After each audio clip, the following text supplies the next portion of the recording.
to my channel. This is Marian Mikali. We are talking about weddings and how to save during your wedding, or if you are part of a committee that you're standing in for someone and you're planning the wedding for them. I am giving tips on how you can save while planning. So this video is not necessarily subjected to people who cannot afford. It is more or less how you can spend a bit less than what you have budgeted for. There are things that are relevant and others are not. Most men just want to make sure that you have your dream wedding. Now, ladies, don't over exaggerate, don't overspend, because it is a one-day affair. You will need extra money for you guys to go out and have your honeymoon in a good place. So don't focus only on the detail. Every person has their own preferences, and this is also why we have different pricing for weddings. So make sure that you work with affordability. My husband and I, while we were planning our wedding, I will use ours as an example. We had a budget where we said we need this and this and this and this, and we worked with people who had attended and had been in committees. They planned other weddings that were successful. So from the onset, we knew what we wanted. Of course, I had the dream wedding that I wanted, but we also worked with a budget. If you have a budget, it will help you as a bride, especially when it comes to costing, because then again, if your dream wedding, if you calculate every girl's dream wedding, we will spend 5 million. But then again, how can you achieve your dream wedding on a budget? That is the question, so that you can save money. So the brides, learn to budget. If you have a good budget, it will help in the distribution of resources. How much do you have? Because what you have also depends on the budget that you will work with. And if you have a good budget and everything is distributed well in terms of resources, you know that I want to spend 40,000 on photography. When you're asking for quotations from service providers, it will help you to cut down on cost. They're just packages, and every package has different things. So just check how many photos are they saying they're printing for you, how many unedited photos, how much are they costing, how many cameras are they bringing, how many cameramen are they bringing, and all this actually totals up to how much you pay. Okay, so if you can go, number one tip, and it cuts across board with every service providers, go through their quotations, eliminate what is not necessary, and remain with the necessary things. You can check, what do you need? You know, that will help. That is number one. Cut everything that is unnecessary, that you do not need.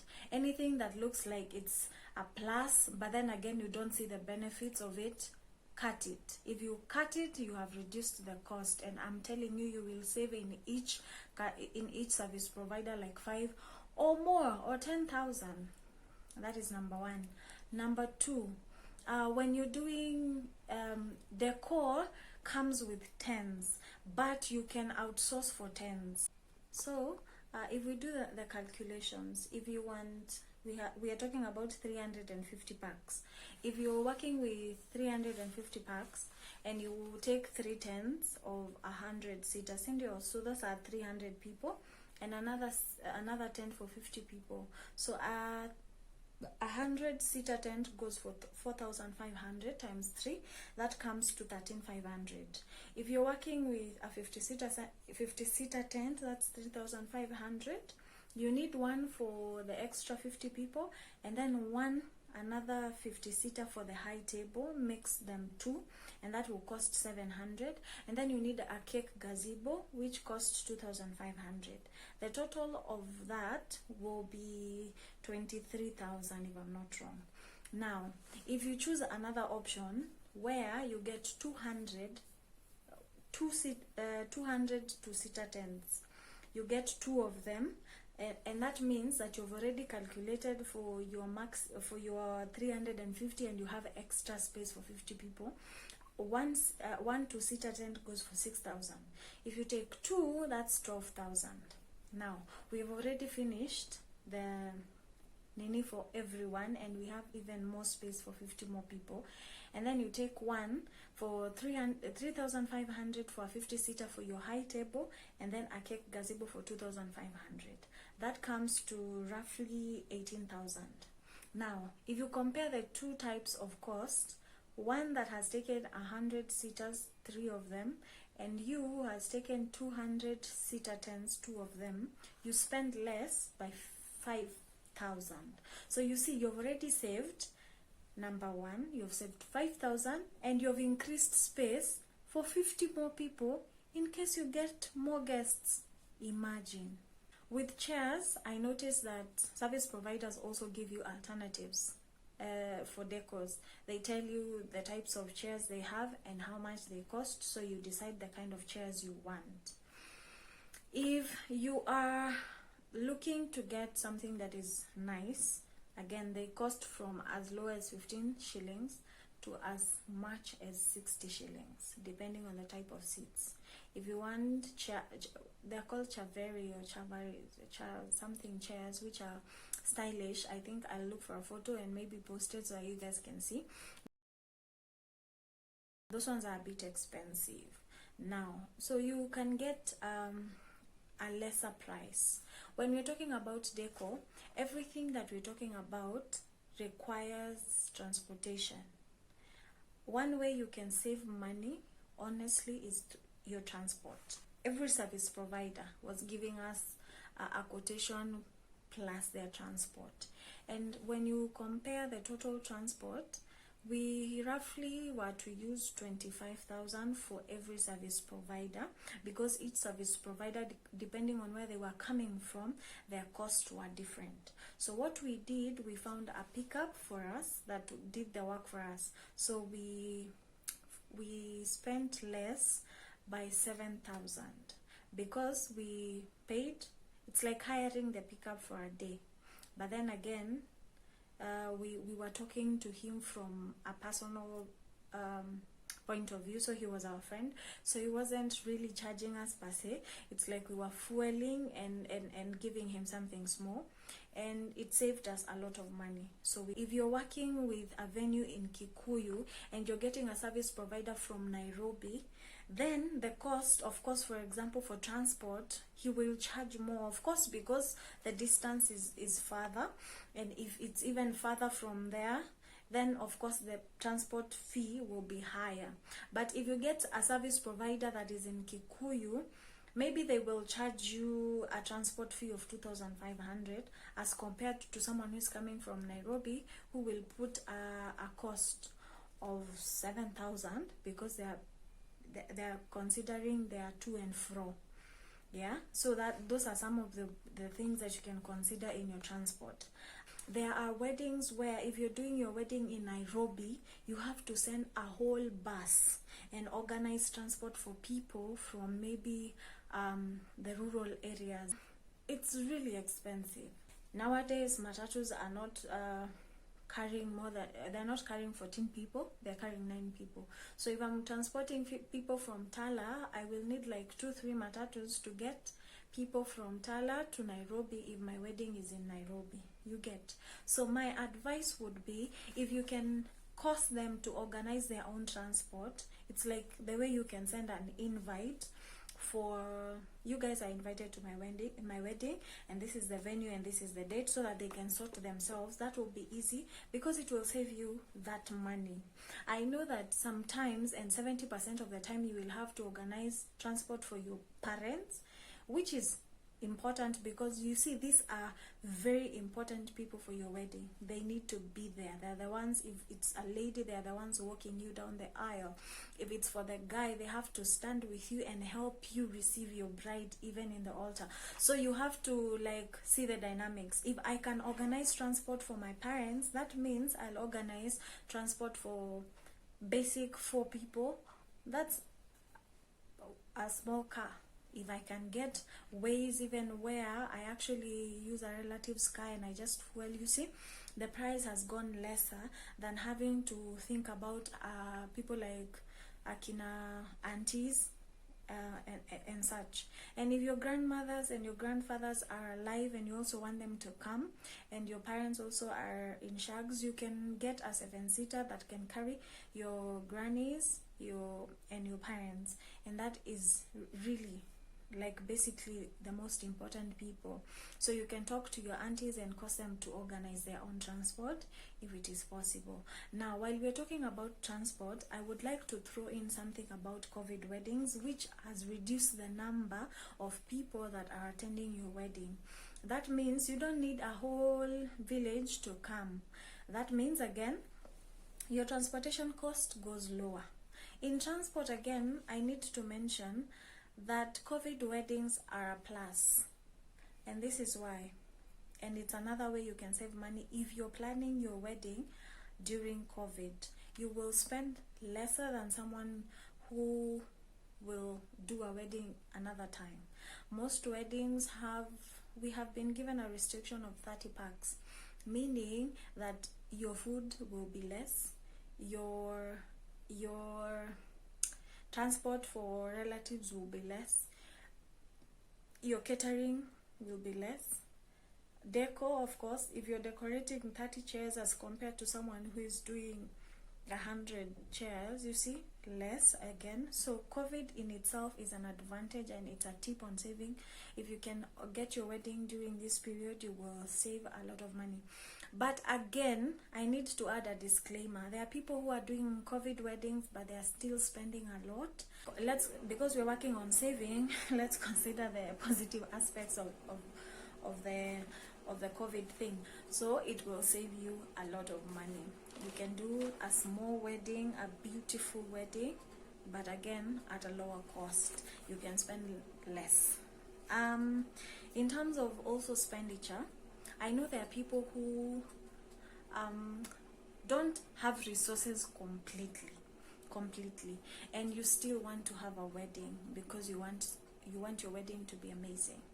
Now, I've been told that there is something called Jubilee Weddings, where old people or people who have been married for a long while, maybe they started out as Kamuiste and they want to renew their vows, and they do it after the service, where it's a Sunday service, and they just do their vows after. So basically they don't have to do decor for the service, they don't have to do much. It happens a lot with Catholics, with ACKs, with PCAs. They tend to have Jubilee weddings, where couples who have been married for a while do their wedding on a Sunday, and they don't necessarily spend a lot. They can be expensive if you factor in feeding an entire congregation, and especially if your church is fully packed and it has like 400 people, and you have to provide food for them after the service. But I tend to think that it's a way of saving money. I don't know if people can actually use it when they are not married or they haven't been living together, but I think it's an option you can use, especially if you want to save, than someone who is spending way too much. And then with after church service, remember, you don't have to pay for the venue, or maybe you do, I don't know, I'm not sure. Please inquire even from your churches if that is an option you would consider to use to save money. One thing I need to tell us, and one thing I need us to know, the certificate we get, depending on whichever process we use to get married, it's the same. Yeah, that is my point. Like, you can do a wedding and spend less. Don't overthink it. Don't overthink it. Don't overthink it. You can make it. You can do something beautiful and something that is affordable. Alternatively, when it comes to a Sunday after service wedding, you don't have to feed people. Normally, when we leave church, there are churches that provide tea and a snack. They can do that if you don't have the money, honestly, and you guys want a wedding. Okay. On saving, again, we can talk about getting your gown from a friend. borrow, get people that have gotten married before you, and maybe you liked their gowns and how beautiful they looked, and ask them to give you that gown, because you will have saved 20 to 30 to 40 to 100 plus thousand, depending on the gown that this person wore. Okay, if you are asking someone who bought their wedding gown at 75,000, and maybe they will hire it to you with 10,000 because they know you, you have saved 65,000. Can you imagine? And you know, this wedding gowns, we don't use them, we just put them away. Another way you can save money for your wedding that I noticed, and I would like to mention, is also in terms of sana in decor. If you're very artistic and you can use your artistic nature to create beautiful things, kindly do some things for yourself. Your backdrop, if you can do that, if you can do your own arcs, if you can get a way of doing something, even the centerpieces on your own, you will have saved money, because these people charge every table, every centerpiece, and such and such and such as extra and extra. Another way you can save money, especially in decor, there are decors that where you have a table and it has centerpieces, and it also needs a tablecloth and other things added on it. But you can also do the reception without the tables, meaning you will not need centerpieces, you will not need tablecloths, you will not need too many tables, you will only need the table for a table, and maybe for the people that are serving, the caterers team, and that is the only tables that will be required in your wedding. But there are people who want their reception to have tables, and if you're gonna include tables, that means that's added cost. You're working with 350, and each table right now, before you could use eight chairs in a table, but I know now the number has reduced, maybe to 6 or to 4 people because of COVID, and you're trying to put social distance.